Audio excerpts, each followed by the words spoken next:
அக்னி, நீங்க எப்படி புரிஞ்சுக்கிறீங்க காங்கிரசினுடைய போக்குகள், பேட்டிகள் என்ன கணக்கு இருக்குன்றது? இப்போ ஆர்கே அவர்கள் செந்தில் சொல்றதுல எல்லாம் 29 அவங்களுக்கு இருந்துட்டே இருக்கு, ராகுலுக்கு அந்த ஒரு டிஸ்டர்பன்ஸ் இருந்துட்டே இருக்கு, அப்ப திமுக தேவைன்றது. ஆனா ஷியாம் அவர்கள் சொல்வது இல்லைங்க, அரசியல் என்ன இருக்கலாம், நீங்க வேணுகோபால் அவர்களோட கரூர் பேட்டியை பாருங்க, ஹெலிகாப்டர் உதவி, ராகுல் பேசுற இந்த தன்மையும் பொருத்தி தான் பார்க்கணும் அப்படின்னு. நீங்க எப்படி புரிஞ்சுக்க, என்ன கணக்கு இருக்குன்னு புரிஞ்சுக்கிறீங்க? தமிழ்நாட்டில் திமுக ஆளுங்கட்சியாக வந்ததற்கு பிறகு அவங்களுடைய கூட்டணி கட்சிகள் இருக்காங்கல்ல, அந்த கூட்டணி கட்சிகள்லாம் கூட்டணியில் இருக்கிறாங்களா அல்லது திமுக சார்பு அணியில் இருக்கிறாங்களா அப்படிங்கிறது மாதிரி மக்கள் மத்தியில் ஒரு பேச்சு இருக்கத்தான் செய்கிறது. என்னதான் தமிழ்நாட்டில் காங்கிரஸ் தலைவர்கள் பேசினாலும் டெல்லி எங்கள் கண்ட்ரோல்ப்பா, ராகுல் எங்களை மீறி என்ன முடிவெடுத்துருவாரு தமிழ்நாட்டில் அப்படின்ற ஒரு மனநிலை திமுகவுக்கு இருக்கத்தான் செய்கிறது.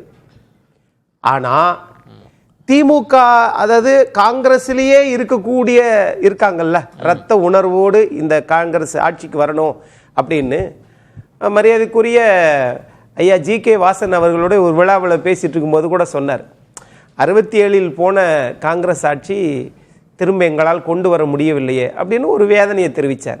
அது மாதிரி உண்மையான காங்கிரஸ் ரத்தங்கள்லாம் இருக்கும்ல. ஸோ அவரு அந்த அதிமுக பாஜக அணியில காங்கிரஸ் ஆட்சியை கொண்டு வருவதற்காக அங்க இருக்காருன்றீங்க? அவர் உண்மையான காங்கிரஸ் ரத்தத்தை சொல்ற சார்.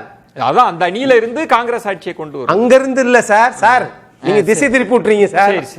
அவர் உண்மையா தமாக வருவதற்கு முன்னாடியே காங்கிரஸ் கட்சியில் இருந்தார்ல, மத்திய அமைச்சரா இருந்தார்ல, ஆக அந்த நினைப்புல சொல்றாரு. அதே உணர்வு காங்கிரஸ்காரங்களுக்கு இருக்கும்ல, தலைவர்களுக்கு சற்று கொஞ்சம் குறைச்சு கூட இருக்கலாம்.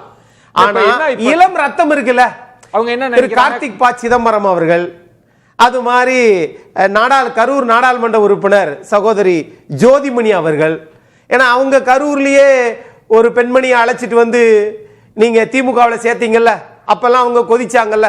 இத இப்ப திரு கார்த்திக் இவர் மாணிக்கம் தாக்கூர் அவர்கள் விருதுநகர் நாடாளுமன்ற உறுப்பினர் சொல்றதுக்கு முன்னாடியே 4 மாசத்துக்கு முன்னாடியே ஐயா திருச்சி வேலுச்சாமி இதே கருத்து சொல்லிட்டாரு. என்ன அப்பா இது காங்கிரஸை மதிக்காட்டினா நீங்க முன்னாள் முதலமைச்சரா மாறிடுவீங்கன்னு. இல்ல என்ன செய்யணும், மதிக்கணும்னா என்ன செய்யணும்னு சொல்லல, அதிக இடங்கள் கொடுக்கணும்னு சொல்றீங்களா? எதிர்பார்ப்பு அதுதானே. தாவேகா வந்ததற்கு பிறகு அங்க ஒரு ஆப்ஷன் இருக்குன்றத அவங்களுக்கு தெரிய ஆரம்பிச்சிருக்கல. தாவேகான்றது முதல்ல அது அதிமுகவுக்கு நெருக்கடி, அவங்க எதிர்பார்த்து கூப்பிட்டு இருக்காங்க. ஒருவேளை தாவேகா காங்கிரஸ்னா என்ன, தாவேகாவோட பலம் என்ன, அதெல்லாம் யோசிக்கவே மாட்டாங்களா?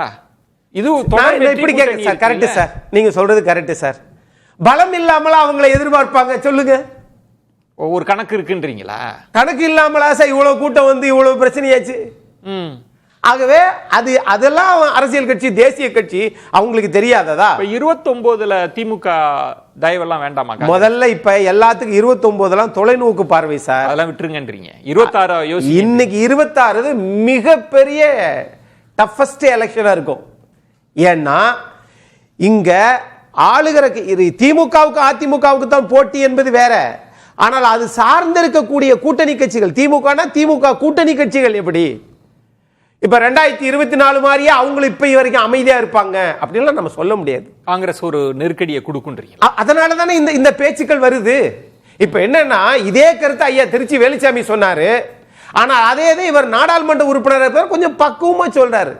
இதே அரசு ஊழியர்களும் சொல்லிட்டாங்க, எங்கள் கோரிக்கையை ஏற்றுக்கொள்ளவில்லை என்றால் நாங்க எதிர்கட்சிகளை வைப்போம்னு சொன்னாங்க. ஆகவே ஒவ்வொருத்தருடைய பார்வை, அவங்களுடைய எதிர்பார்ப்பு, அதை அதை நிறைவேற்றக்கூடிய சக்தி ஆளுகிற கட்சிக்கு, கூட்டணி கட்சிகளுக்கு இருந்தா இத இப்படி பேச்சு வருமா?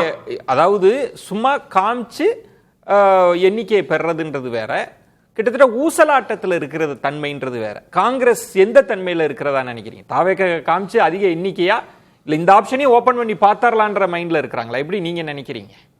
இப்ப அவங்கள திமுகவை கேட்கக்கூடிய ஆட்கள்லாம் பாருங்களேன், புது ரத்தங்கள் இளஞ்சட்டு தான் கேட்கறாங்க.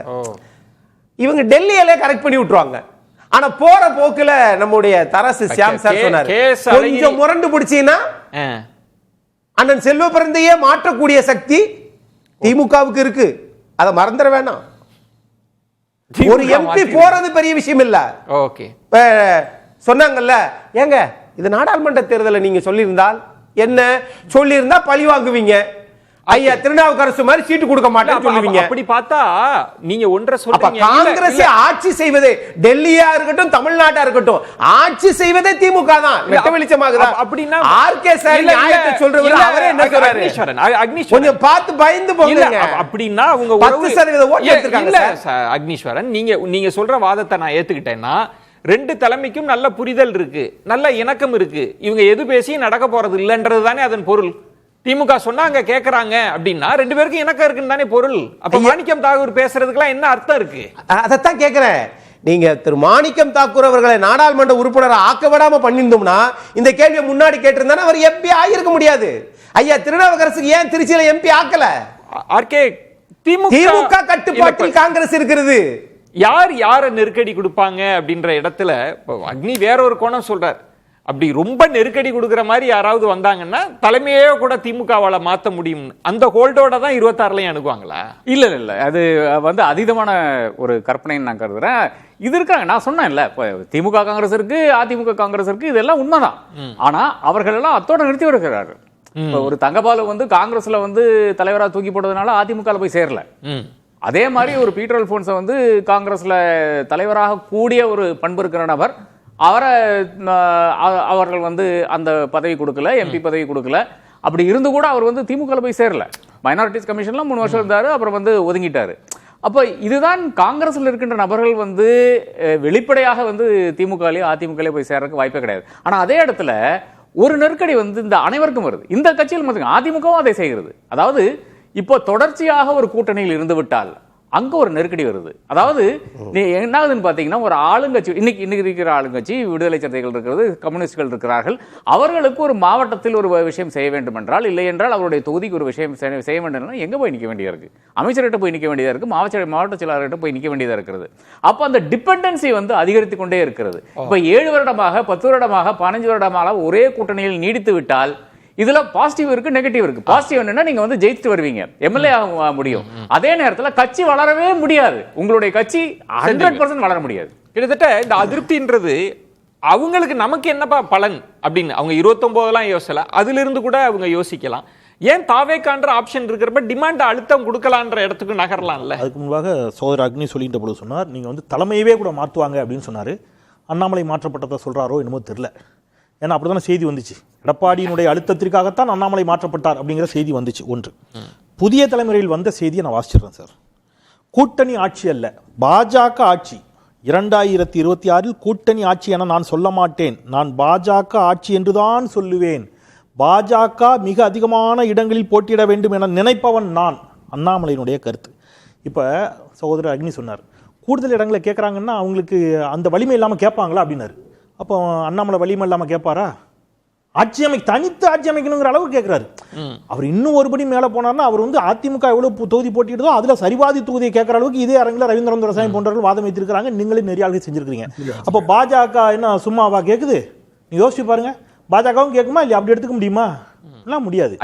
தேசிய கட்சிகள், நான் ரெண்டுக்கு சேர்த்து சொல்றேன், பாஜக தன் வலிமையை விட மிக அதிகமான தொகுதிகளைத்தான் இங்கே கேட்கிறது. ஆனால் மிக தெளிவாக ஐயா எடப்பாடி பழனிசாமி அவர்கள் அதை ஹேண்டில் பண்ணி பாஜகவுக்கு இவ்வளவுதான் முடியுங்கிறத கரெக்டா கொடுத்தாரு.